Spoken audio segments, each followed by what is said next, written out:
Good morning student. Welcome again in political science class. In last classes we saw about general introduction of political science. We saw what is political science. What is political science in words. And we saw political science, we can say राजनीति विज्ञान, राज plus नीति.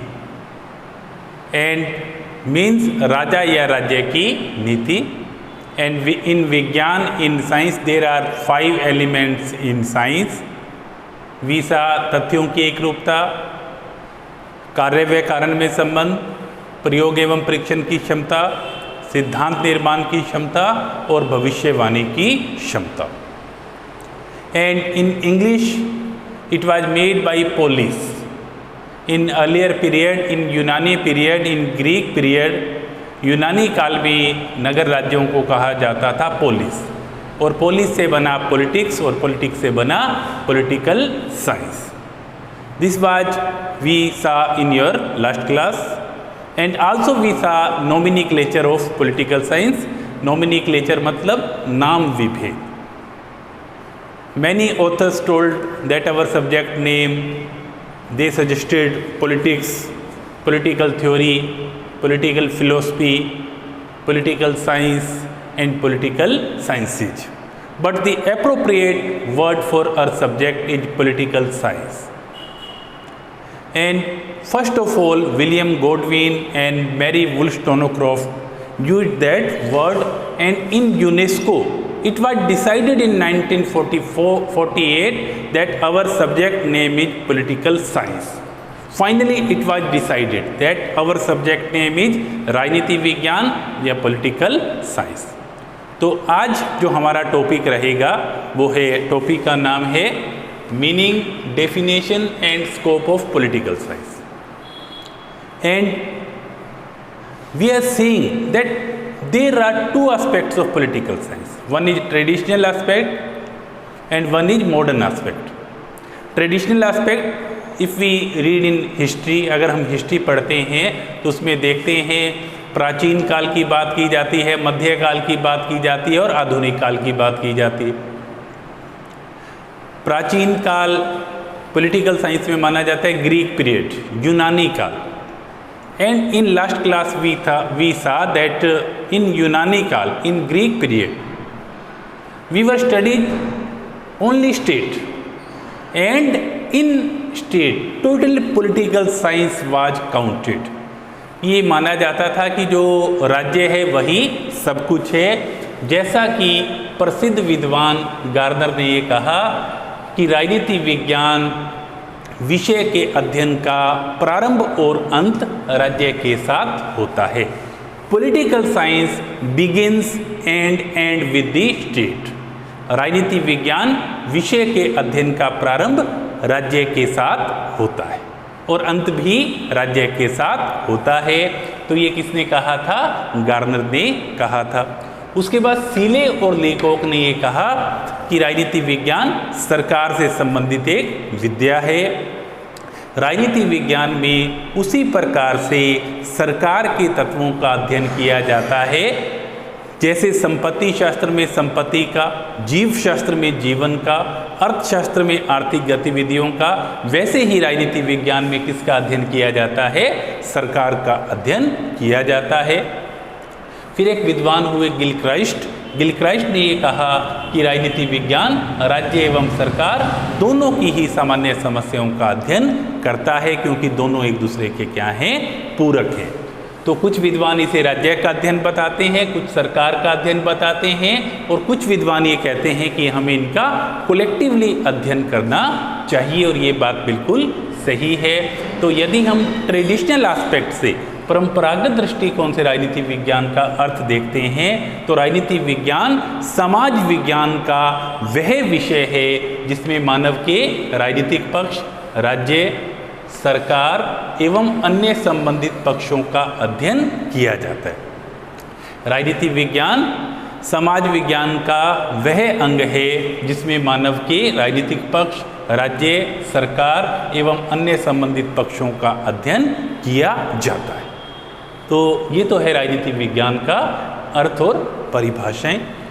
उसके बाद हम देख रहे हैं scope of political science, and we are seeing that all types of meaning, definition, scope in two aspect, traditional aspect and modern aspect. तो सबसे पहले हम देख रहे हैं ट्रेडिशनल एस्पेक्ट में कि जो राज्य है उसमें राजनीति विज्ञान है उसमें किन किन चीज़ों का अध्ययन किया जाता है। तो सबसे पहले हम बात करते हैं राजनीति विज्ञान के अंतर्गत राज्य की। सबसे पहले हम किसकी बात करते हैं? राज्य की बात करते हैं कि जो राजनीति विज्ञान है उसमें राज्य का अध्ययन किया जाता है, study of state, study of state. और जो इसमें राज्य का अध्ययन किया जाता है, we will see that how it was in past, भूतकाल में राज्य कैसा था, and what will the future of state and what is the current situation of state. ये राज्य अतीत काल में कैसा था, वर्तमान में कैसा है और भविष्य में राज्य कैसा होगा। इन तीनों ही चीज़ों का हम अध्ययन करते हैं कि पास्ट में राज्य कैसा था, प्रेजेंट में राज्य कैसा है और फ्यूचर में राज्य का स्वरूप कैसा होगा। यदि हम पास्ट की बात करते हैं तो उस जमाने में नगर राज्य छोटे छोटे हुआ करते थे, उस जमाने में नगर राज्य छोटे छोटे हुआ करते थे। अगर हम वर्तमान की बात करते हैं तो वर्तमान में लोक कल्याणकारी राज्य हैं जिनका पर्पज है लोगों का कल्याण करना। और यदि हम भविष्यकालीन राज्यों की बात करते हैं तो भविष्य तो वैसे जो गर्भ में छिपा हुआ है, क्या होगा क्या नहीं होगा, लेकिन कई लेखक ये कहते हैं कि आने वाले टाइम में एक विश्व राज्य की संकल्पना को भी हम साकार कर सकते हैं। तो राजनीति विज्ञान में सबसे पहले किसका अध्ययन होता है? राज्य का, स्टडी ऑफ स्टेट। उसके बाद अध्ययन होता है इसमें सरकार का, study of government, study of government, सरकार का अध्ययन। तो जो सरकार की यदि हम बात करते हैं तो आपने सुना होगा राजतंत्र, कुलीन तंत्र, अधिनायक तंत्र और लोकतंत्र। राजतंत्र मीन्स राजा का शासन, कुलीन तंत्र मतलब कुलीन एक रॉयल वर्ग का शासन, अधिनायक तंत्र का मतलब डिक्टेटरशिप, और लोकतंत्र का मतलब जनता का शासन। तंत्र का मतलब होता है शासन, सिस्टम।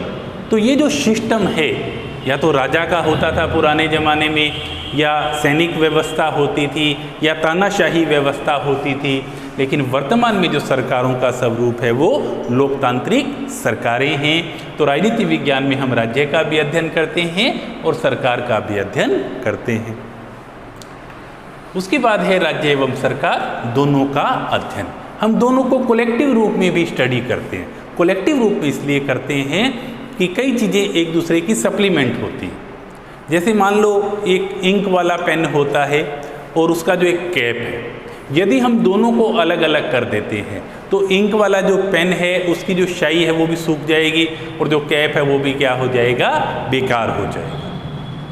और यदि हम दोनों को कलेक्टिव रखते हैं तो दोनों ही लंबे टाइम तक चलते रहेंगे। ठीक वैसे ही यदि हम राज्य और सरकार की बात करते हैं तो राज्य और सरकार दोनों एक दूसरे के कॉम्प्लीमेंट होते हैं, एक दूसरे के सप्लीमेंट होते हैं, एक दूसरे के पूरक होते हैं। जहाँ पे राज्य होगा वहाँ पे स्वाभाविक रूप से सरकार भी होगी, उसका चाहे जैसा भी स्वरूप हो, और जहाँ पे सरकार होगी वहाँ पे स्वाभाविक रूप से राज्य भी होगा। ये निश्चित है कि राज्य भी होगा तो सरकार भी होगी, सरकार होगा तो राज्य भी होगी। तो इसलिए राज्य और सरकार दोनों का हम क्या है? राजनीति विज्ञान में अध्ययन करते हैं। उसके बाद है मानव का अध्ययन। मानव का अध्ययन, देखिए जो राज्य है, राज्य बनता किससे है? राज्य बनता है हम लोगों से, नागरिकों से। तो नागरिक एक पॉलिटिकल साइंस का एक प्यूरिफाइड वर्ड है, लेकिन राज्य का जो एक इम्पोर्टेंट पार्ट है वो है मानव। क्योंकि जो राज्य के जो 4 बेसिक एलिमेंट्स होते हैं वो होते हैं निश्चित भूभाग, जनसंख्या, सरकार और संप्रभुता।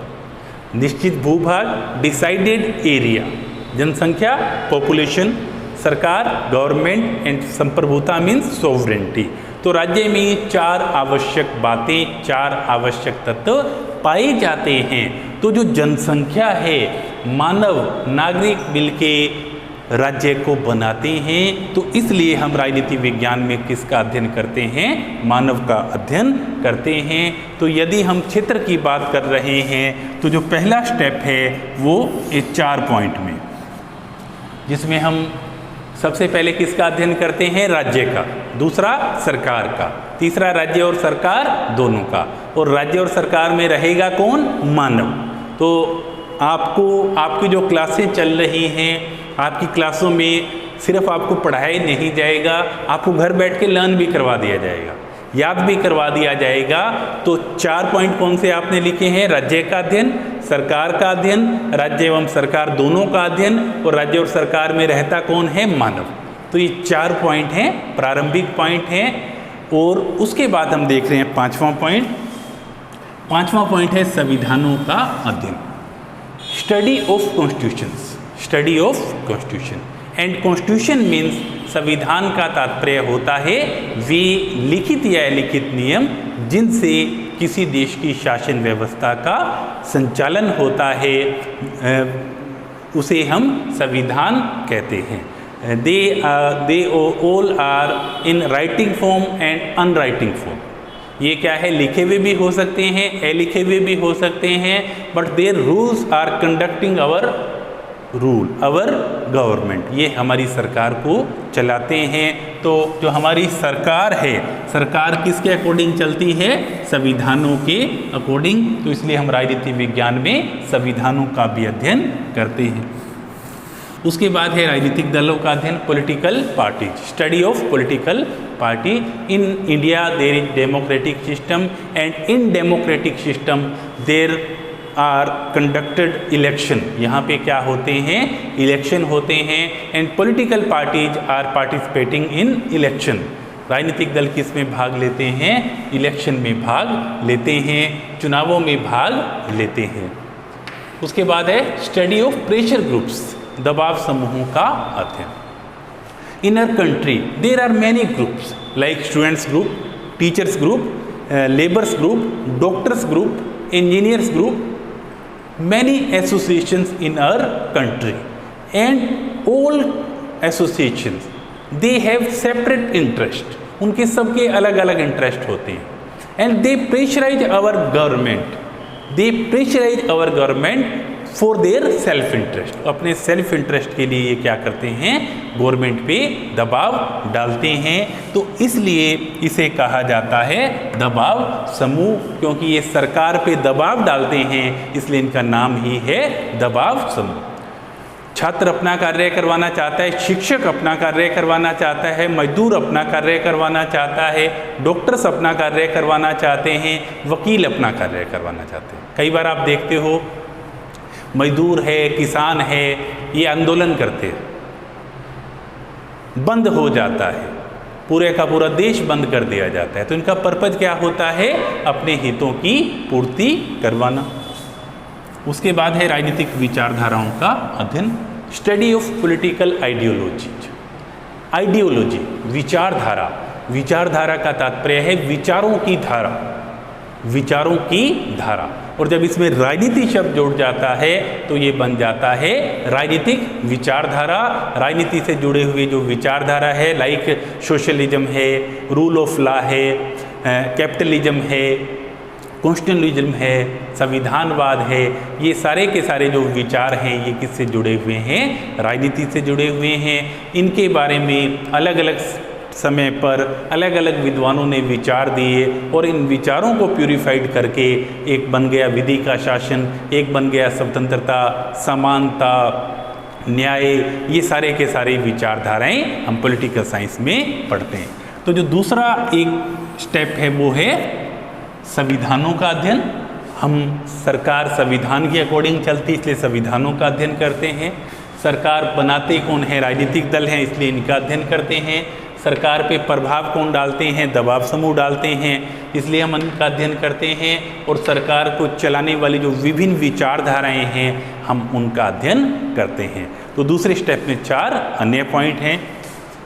उसके बाद है स्थानीय, राष्ट्रीय एवं अंतर्राष्ट्रीय समस्याओं का अध्ययन। स्थानीय, राष्ट्रीय एवं अंतर्राष्ट्रीय समस्याओं का अध्ययन। there are many problems in our country and there are many problems in our locality. कुछ हमारी स्थानीय समस्याएं होती हैं, जैसे like road maintenance, electricity, water. अगर हमारे घर के आसपास लाइट सही नहीं आ रही, रोड टूटी हुई है, कोई पानी की समस्या है, these are our local problem. And if we are facing these type of problem, then we are going to will go to our पंच, सरपंच और वार्ड पार्षद. And if there is problems of जातिवाद means casteism, communalism, रीजनलिज्म, जातिवाद है, क्षेत्रवाद है, संप्रदायवाद है, ये समस्याएं हैं तो हमारी केंद्रीय सरकार देखती है. और अगर कोई इंटरनेशनल समस्या है, कोई आर्थिक संकट है, कोई पर्यावरण का संकट है, या जैसे वर्तमान में महामारी चल रही है, पैंडेमिक चल रहा है, तो ये क्या है, हमारी इंटरनेशनल समस्या है. If we have local problem, national problem और international problem, we are seeing to our government. हम किसकी तरफ देखते हैं? हमारी सरकार की तरफ देखते हैं और हमारी सरकार उसका समाधान करती है. उसके बाद है शासन प्रबंध का अध्ययन. शासन प्रबंध का मतलब हमारा कोई भी काम होता है हम प्रशासन के पास जाते हैं. जैसे हमारे गंगानगर में एक जिला कलेक्ट्रेट है, वहाँ पे क्या है, एक जिला कलेक्टर बैठते हैं, अन्य अधिकारी बैठते हैं. तो इनका मंत्रियों से कैसा संबंध होता है, जनता से कैसा संबंध होता है, इन सब चीज़ों का भी हम अध्ययन करते हैं. और अंतिम पॉइंट है अंतर्राष्ट्रीय विधि एवं संगठनों का अध्ययन. There are many organization in international level. You heard about UNO, United Nations Organization. You heard about IL, International Law. If our government are not solving some problems, like India and Pakistan some problems, कोई India और भारत की समस्या है, तो उसका समाधान अगर दोनों देश चाहें तो IL के माध्यम से, इंटरनेशनल लॉ के माध्यम से निकाल सकते हैं. UNO, you heard about UNO, United Nations Organization. It is organization. All type of countries are member of UNO. सभी के सभी देश विश्व में UNO के मेंबर हैं. तो आज जो हमने क्षेत्र देखा है उसमें 4 पॉइंट हैं: राज्य, सरकार और दोनों का अध्ययन, और उसके बाद मानव का अध्ययन. और उसके बाद 4 पॉइंट हमने देखे हैं: संविधान, राजनीतिक दल, दबाव समूह और राजनीतिक विचारधाराओं का अध्ययन. और अंत में 3 पॉइंट हमने देखे हैं: कुछ लोकल प्रॉब्लम्स हैं, कुछ शासन प्रबंध है और अंतर्राष्ट्रीय विधि एवं संगठनों का अध्ययन है. ये हमारा जो स्कोप ऑफ पॉलिटिकल साइंस है, ट्रेडिशनल एस्पेक्ट से उसके बारे में हमने देखा है. तो ये जो पॉलिटिकल साइंस की क्लास शुरू हुई है पिछले कुछ दिनों से, जिसमें अभी हम इंट्रोडक्शन देख रहे हैं. And we also started a Monday positive class for you and it was sent in your group. And you all are new student. Many students are connected with me whenever you come to your admission, and therefore I am requesting, whenever this class will go to you, today it will go to you, and then please tell how you are learning, how you are listening, how you are understanding. किस तरीके से आपको समझ आ रहा है इसके बारे में भी लिखिए, और आप अपनी अटेंडेंस भी एक तरह से लगा दीजिए, अपना नाम लिख के बता दीजिए, सब्जेक्ट का भी बता दीजिए. And many of student you heard about Monday positive motivation class. आपने इस बार की जो मंडे पॉजिटिव क्लास है वो सुनी होगी. उसके बारे में भी आप अपना जो भी रिएक्शन, आपको कैसे लगी क्लास, उसके बारे में आप अवश्य बताइएगा. Thank you so much.